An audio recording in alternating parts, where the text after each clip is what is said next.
হ্যাঁ, ডিউটি থেকে আসছি 3টা বাজে, 3:15টার দিকে। আইসা কিছু হাবিজাবি খাইছিলাম, কিছুই ছিল না, সকালের নাস্তাও খাই নাই। তো খেজুর মুড়ি এগুলি খাইলাম, খাইয়ে এখন চিন্তা করলাম যে কি খাওয়া যায়। কালকে তো ডিম কষাইছিলাম, ইলিশ মাছের মাথা লেজ ছিল, ইলিশ মাছের মাথা লেজ দিয়া কচুরলতি দিয়া রান্না করতেছি। কচুরলতিটারে প্রথমে ভুনা ভুনা করতেছি মশলা দিয়ে। এই যে তেলা করার সমস্যা,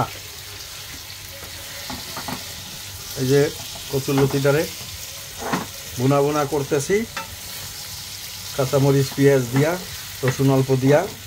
কচুরলতিটা যখন হয়ে যাবে তারপরে ঝোল দিয়া, তারপরে এই যে মাছগুলো রাখছি, ইলিশ মাছের মাথা লেজ একটা টুকরা, এগুলি ওর ভিতর দিয়া তারপরে খাবো।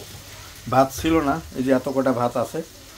এখন এই কটা ভাত দিয়া দেখি পাওয়া যায় কিনা। আবার যে পাতিল ধুইতেছি, দেখি আবার হয়তো কটা চড়াইয়া খামো আর কি।